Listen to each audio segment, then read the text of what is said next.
Welcome back friends, आपका बहुत बहुत स्वागत है देवेन स्टडी चैनल पर। और हमने पिछले वीडियोस में वैदिक गणित को पूरा कर लिया है। एक्सरसाइज फर्स्ट जो है आरबीएससी क्लास 10th की।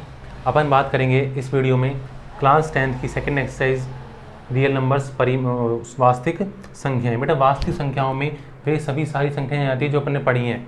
आगे जो मैंने वीडियोज़ में पढ़ाया था फर्स्ट सेकंड थर्ड जो फर्स्ट वीडियोज़ है मेरी, उनमें आपको सारी संख्याएं बताई थी। उनमें सभी संख्याएं आती है, वास्तविक संख्या में आती है। एग्जाम्पल ले लेते हैं, जैसे परिमेय संख्याएं, ठीक है, अपरिमेय संख्याएं। और अपन अगर बात करें पूर्णांक संख्याएं, प्राकृत संख्याएं, पूर्ण संख्याएं, धनात्मक संख्याएं, ऋणात्मक संख्याएं, सम संख्याएं, विषम संख्याएं, अभाज्य संख्याएं, सहभाज्य संख्याएं, जितनी भी संख्याएं होती हैं सब किसमें आती है? वास्तविक संख्याओं में। केवल एक संख्या को छोड़कर, कौन सी? काल्पनिक। और काल्पनिक संख्या क्या होती है? अगर माइनस का बना जाए तो ये क्या होता है? अपना आयोटा होता है, ठीक है। तो आयोटा इसको बोलते हैं अपन।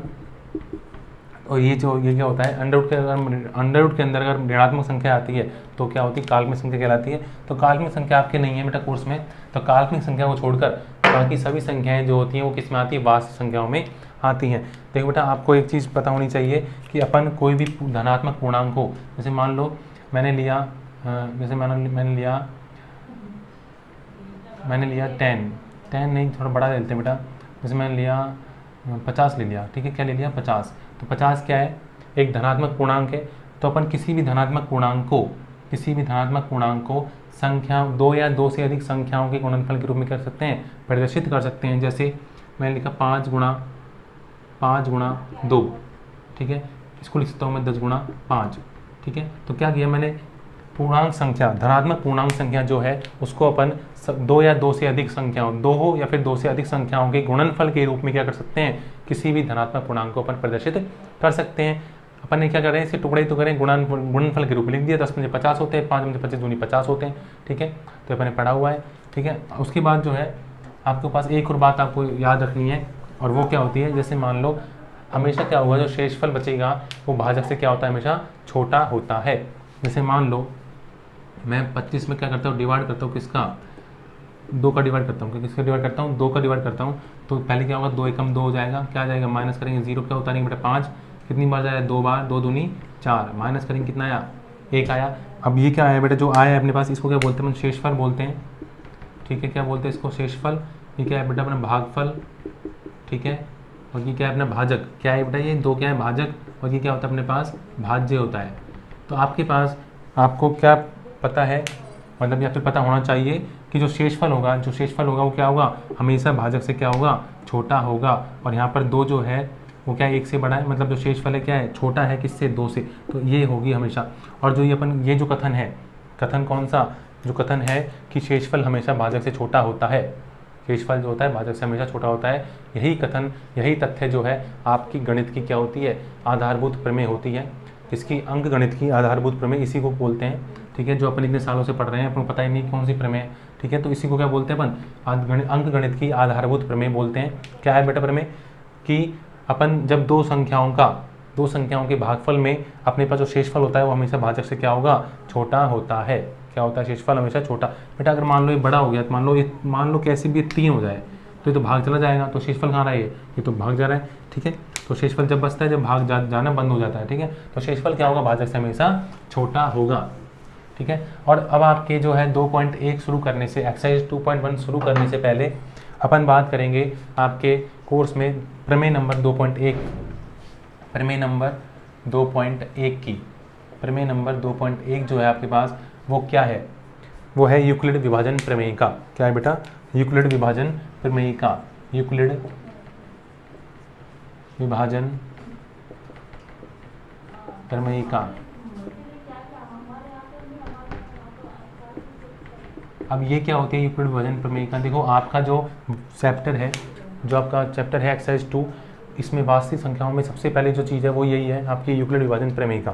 क्या होती है बेटा? यूक्लिड क्या था? एक ग्रीक क्या था? गणितज्ञ था। उसने क्या किया? डिवीजन मतलब भाग को लेकर, विभाजन क्या होता है? भाग होता है। तो एक भाग को लेकर उसने क्या दी? प्रमेय का दी। उसी प्रमेय को क्या बोलते हैं? उसको क्या बोलते हैं अपन? यूक्लिड विभाजन प्रमेय का बोलते हैं, ठीक है। तो क्या दी बेटा? यूक्लिड ने बोला कि क्या है? यदि ए व बी कोई धनात्मक पूर्णांक हैं, ए व बी क्या है, कोई धनात्मक पूर्णांक है, कोई धनात्मक पूर्णांक है, तब Q व R कैसे बेटा धनात्मक पूर्णांक है, Q व R भी कैसे धनात्मक पूर्णांक है। तब क्या होगा, तब क्या होगा, अपने पास जो A है, A बराबर होगा BQ प्लस R, और यहाँ पर R का मान क्या होगा, बड़ा होगा और बराबर होगा किससे, 0 से, या फिर क्या होगा, B से क्या होगा, छोटा होगा। मतलब अगर आपको यहाँ पर देखो बेटा, पहले जैसे मान लो मैंने लिखा यहाँ पर A कहाँ लिखा, A यहाँ लिखा, B लिखा यहाँ पर, Q लिखा यहाँ पर, और जो शेषफल बचता है वो लिखा R यहाँ पर लिखा। मतलब क्या हो गया, ये क्या है, अपना भाजक है। क्या है बेटा, ये भाजक, ये क्या हो जाएगा, भाज्य हो जाएगा अपना, इसमें भाग देंगे, Q क्या हो जाएगा, भागफल, और जो नीचे बचेगा वो क्या होता है, शेषफल। क्या होता है, शेषफल। तो इसमें देखो क्या दी प्रमेय, जो भाज्य होता है, क्या होता है, भाज्य जो होता है वो भाजक और भागफल के गुणनफल, भाजक जो भाज्य होगा, भाज्य के अपने पास ए जो होगा, भाज्य जो होगा वो भाजक क्या है, बी, क्यू क्या है अपने पास, भागफल। तो भाजक और भागफल के गुणनफल और शेषफल के योग के क्या होता है, बराबर होता है। और यहाँ पर जो शेषफल होगा हमेशा भाजक से क्या होगा, छोटा। अभी अपन ने पढ़ा था अंक गणित की आधारभूत प्रमेय ये होती है, शेषफल क्या होता है, भाजक से छोटा होना चाहिए। तो शेषफल क्या होगा, 0 से हमेशा बड़ा हो, 0 से क्या होगा, बड़ा हो सकता है, या फिर 0 के बराबर हो सकता है, या फिर क्या होगा, बी से, भाजक से क्या होगा, छोटा होगा। मतलब शेषफल हमेशा भाजक से क्या होगा, छोटा। मतलब आर का मान बी से हमेशा क्या होगा, लेस होगा, लेस देन होगा, मतलब छोटा होगा। इस तरह से जो है आपके पास प्रमेय आई, इसको बोलते अपन क्या, यूक्लिड विभाजन प्रमेय का। ठीक है, तो आपकी प्रमेय इतनी सीधी है कि ए और बी क्या हो, धनात्मक पूर्णांक हो, और क्यू और आर क्या है, धनात्मक कोई भी पूर्णांक है। ठीक है, तो ए बराबर क्या होता है, बी क्यू प्लस आर, जहाँ पर आर का मान 0 से बड़ा और 0 के बराबर हो सकता है, या और क्या होगा, बी से छोटा होगा हमेशा, बी के बराबर मन नहीं होगा। ठीक है, अगर बी के बराबर हो जाए तो भाग चला जाएगा आगे। ठीक है, तो यहाँ पर, और ये क्या होता है, भाज्य होगा, ये बी क्या है, भाजक है, और क्यू क्या है, भागफल, और जो आर है, रिमाइंडर बोलते हैं इसको, रिमाइंडर मतलब शेषफल होता है। ठीक है, ये शेषफल है।